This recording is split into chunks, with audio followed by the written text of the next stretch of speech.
Morning students. कल अपन पढ़ रहे थे, पिछली क्लास में अपन ने जो एक्टिव बेसिक पढ़ा था उसी को आगे बढ़ाते हैं। आज कल अपन पढ़ रहे थे टेबल्स लिखने के बाद और हम सेंटेंस फॉर्म करना सीख रहे थे। ठीक है, सेंटेंस को चेंज करना सीख रहे थे। अपने दोनों टेबल्स पढ़ ली थी, मेन रूल्स पढ़ लिए थे। अब जो अपन को पढ़ना है वो उसकी सेंटेंसेस आगे बढ़ाते हैं, किस प्रकार से चेंज किए जाते हैं। तो अपन ने प्रेजेंट परफेक्ट तक साइन कर लिया था। अब प्रेजेंट परफेक्ट करने से कोई चेंज होता नहीं है। हम आगे बढ़ते हैं पास्ट सिंपल में। इसीलिए मैं लिखता हूं they took tea, they took tea, उन्होंने चाय पी। तो उन्होंने चाय पी। अब मैं आगे देखता हूं, यहाँ ये ऑब्जेक्ट हो गया, ये मेंबर हो गया, ये सब्जेक्ट हो गया। तो सबसे पहले मैं क्या लूंगा, टी। अब पास्ट सिंपल है तो पास्ट कंटीन्यूअस में जाएगा कि वाज या वर। तो tea was taken, tea was taken by them. तो ये हो गया आपका पास्ट सिंपल। इसके बाद हम बढ़ते हैं पास्ट कंटीन्यूअस पे। ये फोर्थ वाला सेंटेंस रहेगा, सी was cooking food। तो सी ये मेन वर्ब हो जाता है, सॉरी गलती है यहाँ पे, सब्जेक्ट हो जाता है, हेल्पिंग वर्ब मेन वर्ब और ये ऑब्जेक्ट। तो सबसे पहले इसको फूड को यहाँ पे लेंगे, तो फूड। अब ये was आईएनजी है तो यहाँ पे आईएनजी फॉर्म यानी पास्ट कंटीन्यूअस वाली हेल्पिंग वर्ब भी लगेगी। ठीक है, फूड वाज, लेकिन यहां हम क्या कर देंगे, being. Food was being cooked, food was being cooked by her. सी को किसमें चेंज करेंगे, अकॉर्डिंग टू टेबल हर में चेंज हो जाएगा। यहां सब्जेक्ट है, यहां ऑब्जेक्ट आएगा, उसी का ऑब्जेक्ट हर होता है, यहां पे कर दिया इसको। इसके बाद है past perfect. You had learnt, you had learnt voice, you had learnt voice, यानी कि तुम वॉइस सीख चुके थे या याद कर चुके थे। तो यहाँ पे पास्ट परफेक्ट हो गया, मेन वर्ब, हेल्पिंग वर्ब और ये ऑब्जेक्ट। तो अब मैं यहाँ पे करता हूँ वॉइस had been learned, और यू में कोई चेंज नहीं होता, यू ऐसा का ऐसा आता है। तो यू को अपन ने सेम जहां जैसा यहाँ था वैसा का वैसा अपन ने इसको यहाँ पे भी ले लिया। इसमें हम किसी प्रकार का कोई चेंज नहीं करते हैं। फ्यूचर सिंपल की तरफ बढ़ते हैं आप। तो 7 I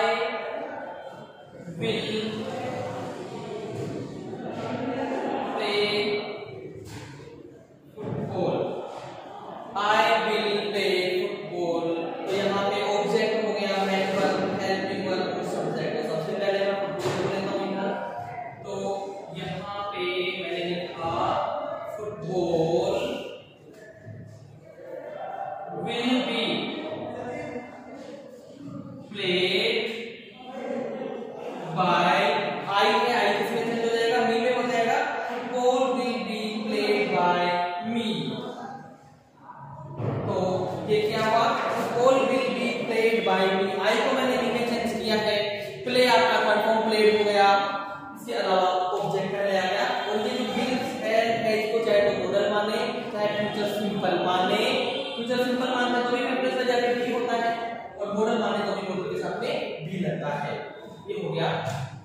फ्यूचर परफेक्ट देखते हैं अपन।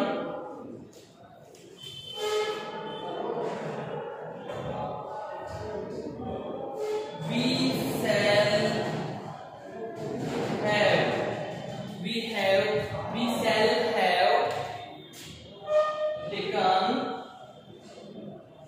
decision. This is a decision.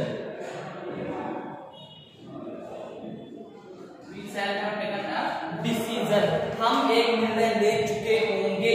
तो यहाँ यहाँ पे ए डिसीजन आपका ऑब्जेक्ट हो जाता है, ये आपकी हेल्पिंग वर्ब, मेन वर्ब और सब्जेक्ट। नाउ चेंज इट, हम इसे चेंज करते हैं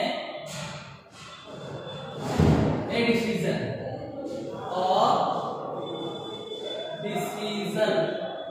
डिसीजन अब यहाँ पे सेल नहीं आएगा, विल हो जाएगा। क्यों? क्योंकि सेल किसके साथ आता है? ओनली आई और वी के साथ। A decision will be taken, will be taken, sorry will have been, sorry यहाँ पे गलती हुई है, will have been. A decision will have been taken by us, a decision will have taken by us, हमारे द्वारा एक निर्णय लिया जाएगा। ठीक है, ये हो गया। अच्छा, एक निर्णय हमारे द्वारा लिया जा चुका। क्लियर? अब मॉडल्स का देख लेते हैं एक एग्जांपल। सी कैन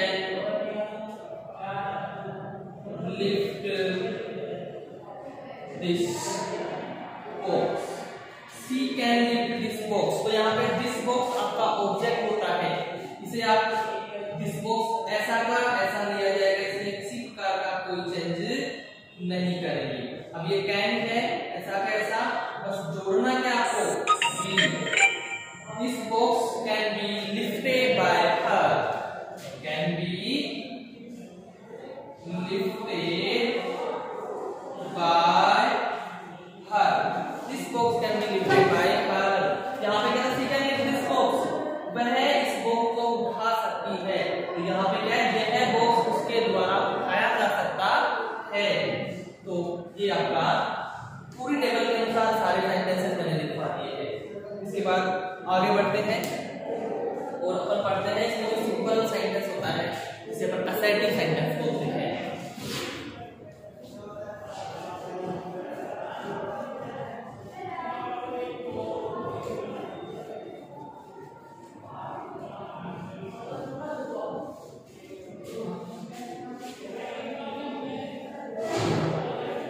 ये तो आपको मैंने जो बताया, वैसे ये भी मान सकते हैं कि जो सेंटेंसेस मैंने बताए मैंने सारे असर्टिव के ही थे। असर्टिव सेंटेंस होता है, उसी के सारे एग्जांपल्स थे। तो फिर भी एक बार वापस से आपको बता देते हैं कि जितने भी सिंपल सेंटेंसेस होंगे अकॉर्डिंग टू 5 रूल्स जो मैंने बताए थे उसके अनुसार आपको चेंज करने होते हैं। अच्छा, इसके बाद हम पढ़ते हैं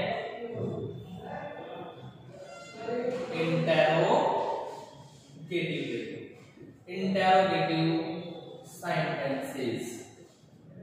आपके पास जब नकारात्मक वाक्य होते हैं तो इनको जब आप चेंज कर रहे हैं तो किस प्रकार से चेंज करेंगे? नकारात्मक वाक्य।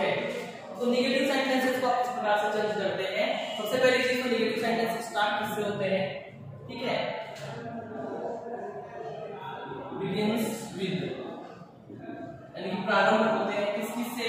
सबसे पहली चीज WH वर्ड। WH वर्ड जो कितने होते हैं? 9 होते हैं। तो इन 9 WH वर्ड से ये सेंटेंसेस प्रारंभ होते हैं। ये कौन कौन से होते हैं? What, why, who, whom, whose,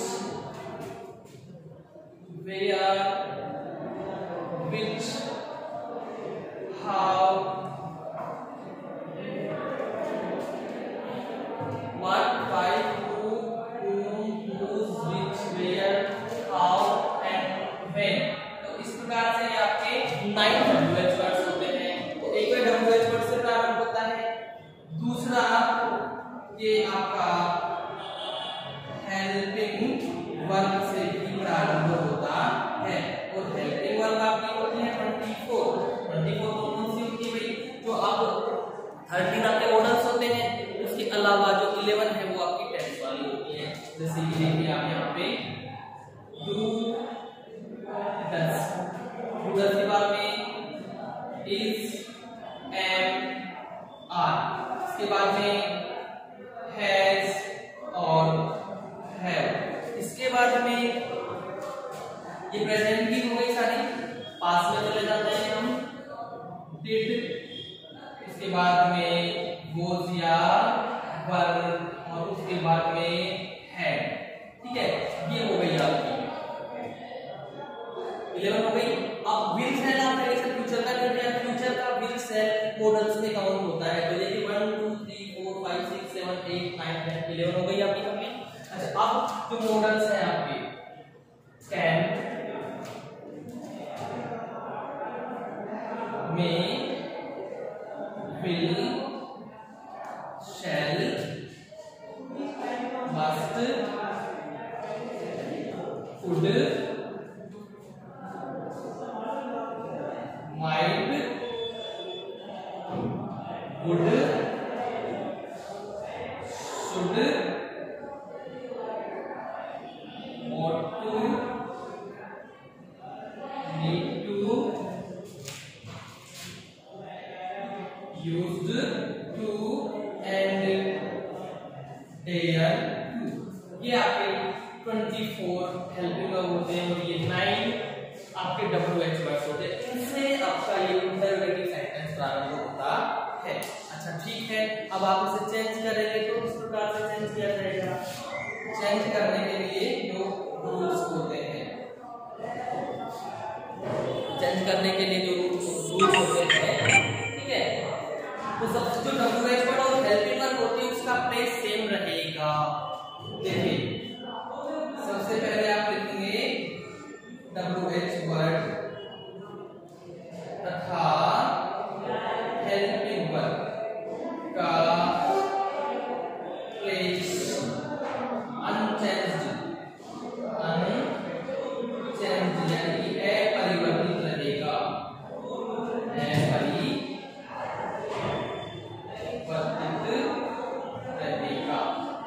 यानी आपको WH वर्ड और हेल्पिंग वर्ब के प्लेस पे कोई चेंज आपको नहीं करना होता है, अपरिवर्तित। क्लियर? इसको आप चेंज नहीं करेंगे। अब जब WH वर्ड से स्टार्ट होगा तो पहले WH वर्ड, उसके बाद में हेल्पिंग वर्ब। क्लियर है?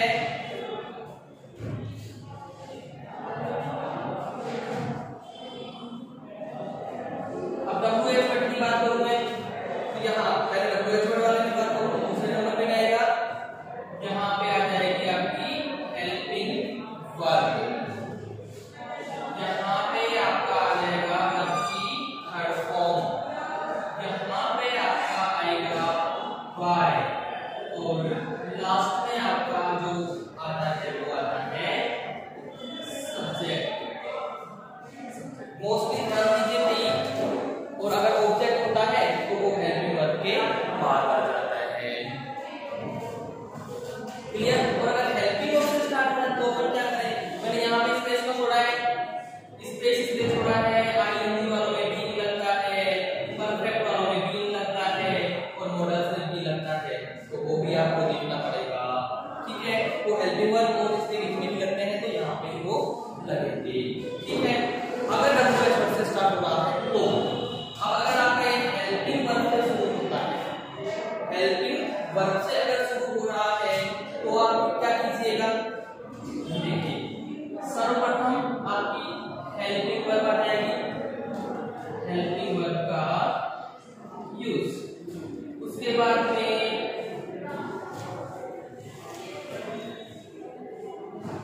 ऑब्जेक्ट है तो ऑब्जेक्ट, उसके बाद में वर्ब की थर्ड फॉर्म, उसके बाद में बाय, और अंत में जो आपका आता है वो होता है सब्जेक्ट। ठीक है, और यहाँ पे बीच में वही चीजें जो मैंने बताई,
रिटर्न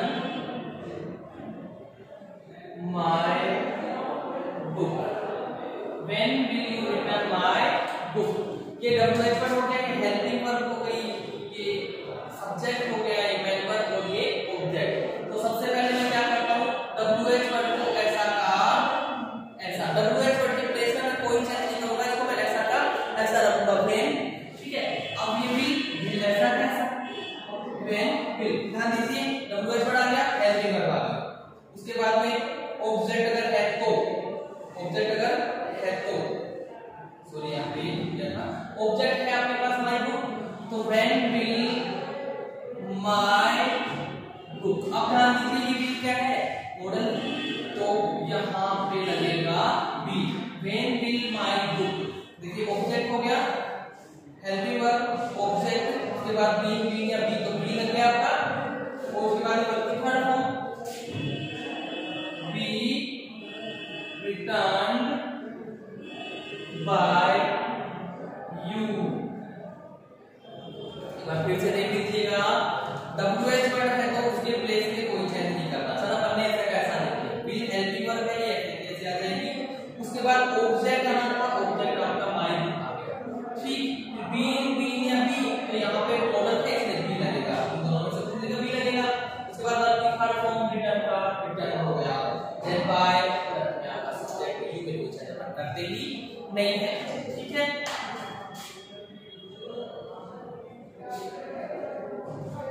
देखिए व्हाट आर यू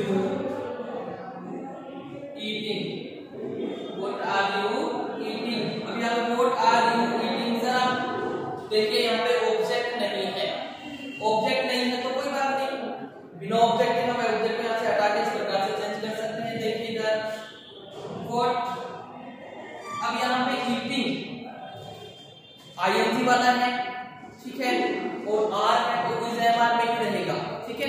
अब आप देखते हैं ऑब्जेक्ट नहीं तो हेल्पिंग वर्ब कौन सी वाली यूज करें, तो ऑब्जेक्ट नहीं है तो सिंगुलर वाली हेल्पिंग वर्ब भी आपको यूज करनी है। तो यहाँ पे क्या आएगा, is, what is being eaten by you, what is being eaten by you, ये आपका सिंपल सा हो जाता है। क्लियर है जी, आगे बढ़ते हैं। तो यहां जो मैं आपको समझा रहा था वो WH वर्ड के समझा रहा था।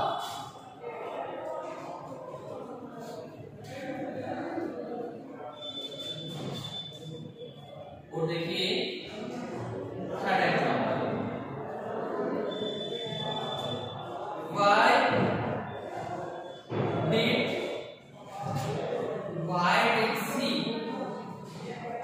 why did she pluck the flowers,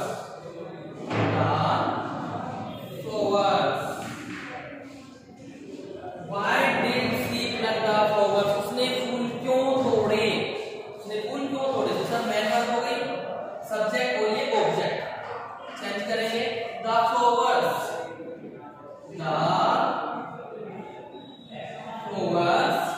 sorry भाई हम चाहिए वाई आएगा यहाँ पे, तो इसमें आप लिखिए वाई। अब ये टेंस कौन सा है, पास्ट सिंपल है, जिसमें जाएगा पास्ट कंटीन्यूअस यानी कि वो यहाँ पर। अब फ्लावर्स ऑब्जेक्ट प्लूरल है तो यहाँ पे वर आएगा, ठीक है। Why were the flowers plucked by her, plucked by her, question mark अपनी जगह पे एज इट इज रहेगा, इसमें आपको कोई चेंज नहीं करना है। ये तो थे सारे के सारे इसके WH वर्ड के। अब अपन एग्जांपल्स देख लेते हैं हेल्पिंग वर्ब के। हेल्पिंग वर्ब का अपन एग्जांपल देखते हैं, जैसे मैंने यहाँ पे लिखा do they play cricket, do they play cricket, क्या वे क्रिकेट खेलते हैं, सकते हैं। और do यानी कि प्रेजेंट सिंपल है, किसमें जाएगा, प्रेजेंट कंटीन्यूअस में जाएगा। तो मैं क्या करूंगा, यहाँ पे do है, प्रेजेंट सिंपल है, प्रेजेंट कंटीन्यूअस में जाएगा, क्रिकेट सिंगुलर है, क्रिकेट सिंगुलर है तो इज आएगी क्योंकि कंटीन्यूअस में ले जाना है। तो यहाँ पे मैं लिखता हूँ is cricket, is cricket helping verb आ गई, ऑब्जेक्ट आ गया बी का कोई मतलब नहीं क्योंकि ना तो यहाँ पे परफेक्ट है ना आईएनजी है ना मॉडल है, तो इनका कोई मतलब नहीं, सीधा वर्ब की थर्ड फॉर्म इज क्रिकेट, तो थर्ड फॉर्म क्या बनेगी play by them, is cricket play by them. क्या वे क्रिकेट खेलते हैं, क्या क्रिकेट उनके द्वारा खेला जाता है, ये हो गया आपका। और देखिए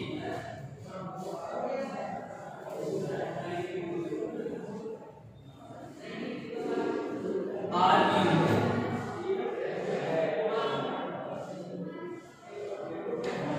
टीचिंग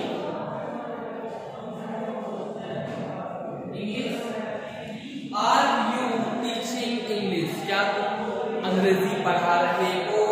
तो यहाँ पे इंग्लिश हो गया आपका ऑब्जेक्ट है मेन वर्ब, और जिस सब्जेक्ट को हेल्पिंग वर्ब यानी प्रेजेंट कंटीन्यूअस में ही रहेगा, इज एम आर ही रहेगा, इसके अनुसार यहाँ पे इज आएगा।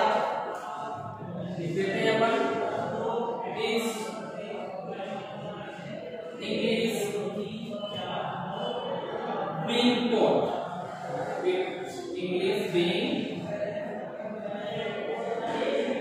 टॉट, ये हेल्पिंग वर्ब आ गई आपकी, ऑब्जेक्ट आ गया आपका, बीइंग लग गया, थर्ड फॉर्म आ गया बाय सब्जेक्ट, बाय यू हो गया, बाय यू, और लास्ट में आपका क्वेश्चन मार्क जो आपको ऐसे कैसे रखना है, इसको आपने हटाना नहीं है।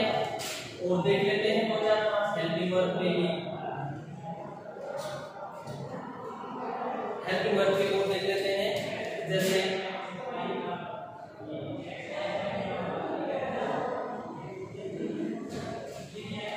have we,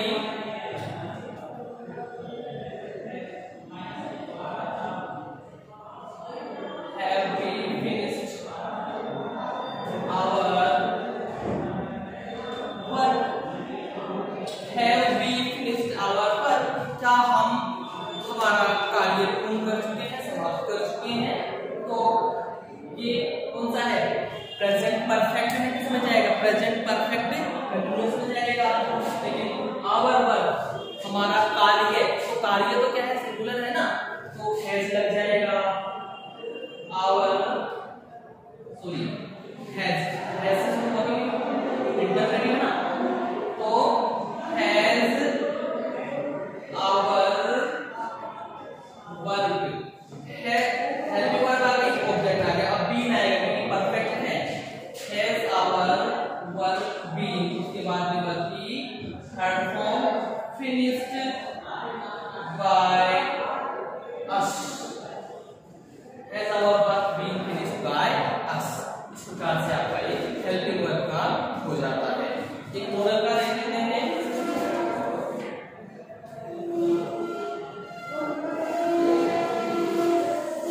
will you help me,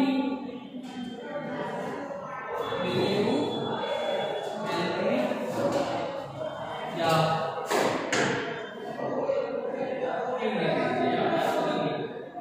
will you help him। अब यहाँ पे will तो ऐसा का ऐसा ही आएगा, will हेल्पिंग वर्ब आ गई, ऑब्जेक्ट him को उसमें चेंज करेंगे he, ठीक, will he be, will he be, यहाँ पे भी आएगा क्योंकि मॉडल है helped by you, will he be helped by you। तो इस प्रकार से ये आपका इंटरोगेटिव समाप्त हो जाता है। आज के लिए इतना काफी रहेगा और आशा करता हूँ आपको समझ में आया होगा। अगर कुछ प्रॉब्लम हो किसी भी प्रकार की तो आप कमेंट बॉक्स में अपनी प्रॉब्लम्स डाल सकते हैं, आपको उसका सॉल्यूशन दिया जाएगा। Thank you.